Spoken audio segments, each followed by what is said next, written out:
एक राजा को राज करते काफी समय हो गया। उसके बाल भी सफेद होने लगे थे। एक दिन उसने अपने दरबार में उत्सव रखा और अपने मित्र देश के राजाओं को सादर आमंत्रित किया। वह अपने गुरुदेव को भी बुलाया। उत्सव को रोचक बनाने के लिए उसने राज्य की सुप्रसिद्ध नर्तकी को भी बुलाया। राजा ने कुछ स्वर्ण मुद्राएं अपने गुरु को भी दी ताकि नर्तकी के अच्छे गीत व नृत्य पर वे उसे पुरस्कृत कर सके। सारी रात नृत्य चलता रहा। ब्रह्म मुहूर्त की बेला आई।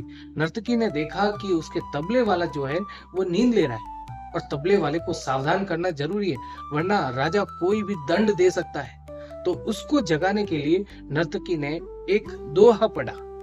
घड़ी गई थोड़ी रही या मैं पल पल जाए, एक पलक के कारण यूं ना कलंक लगाए। इस प्रकार नर्तकी ने ये दोहा पढ़ा और अलग अलग सभी व्यक्तियों ने अपने स्वभाव अनुरूप इसका अर्थ निकाला। तबले वाला तुरंत सतर्क होकर तबला बजाने लगा और जब ये दोहा गुरुजी ने सुना तो गुरुजी ने सारी मोहरे उस नर्तकी को अर्पित कर दी। दोहा सुनते ही राजकुमारी ने अपना 9 लाख का हार नर्तकी को भेंट कर दिया। दोहा सुनते ही राजा के युवराज ने भी अपना मुकुट उतार कर नर्तकी को समर्पित कर दिया। राजा बहुत ही अचंभित हो गया। सोचने लगा, रात भर नृत्य चल रहा था, अचानक ये क्या हो गया। एक दोहे से सभी अपनी अपनी मूल्यवान वस्तु से इस नर्तकी को खुश कर रहे हैं और इसको ये समर्पित कर रहे हैं। राजा सिंहासन से उठा और नर्तकी को बोला, एक दोहे के द्वारा एक सामान्य नर्तकी होकर तुमने सबको लूट लिया। जब ये बात राजा के गुरु ने सुनी तो गुरु के नेत्रों में आंसू आ गए और गुरुजी कहने लगे, राजा इसको नीच नर्तकी मत कहे, ये अब मेरी गुरु बन गई है, क्योंकि इसके एक दोहे ने मेरी आंखें खोल दी है। दोहे से ये कह रही थी कि मैं सारी उम्र जंगलों में भक्ति करता रहा और आखिरी समय में नर्तकी का मुजरा देखने आ गया। अपनी साधना को नष्ट करने यहाँ चला आया हूँ। भाई मैं तो चला। ये कहकर गुरुजी तो अपना कमंडल उठाकर जंगल की ओर चल पड़े। राजा की लड़की यानी राजकुमारी ने कहा, पिताजी मैं जवान हो गई हूँ, आप आंखें बंद किए बैठे हो, मेरा विवाह नहीं कर रहे हो।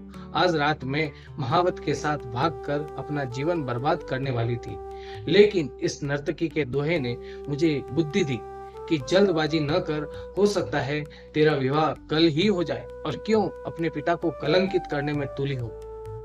युवराज ने कहा, महाराज आप बूढ़े हो चले हो, फिर भी मुझे राज नहीं दे रहे थे।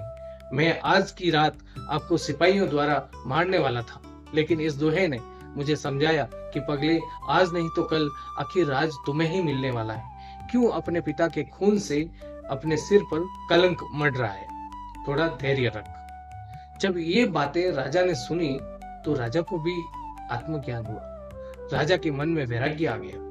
राजा ने तुरंत फैसला लिया, क्यों न मैं अभी राजकुमार का राज तिलक कर लूं।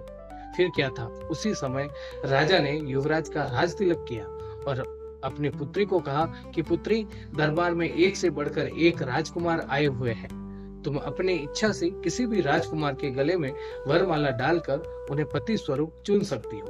राजकुमारी ने ऐसा ही किया और राजा सब कुछ त्याग कर जंगल में गुरु की शरण में चला गया। ये सब देखकर नर्तकी ने सोचा, मेरा एक दोहा इतने लोगों को सुधार सकता है, लेकिन मैं क्यों नहीं सुधर पाई।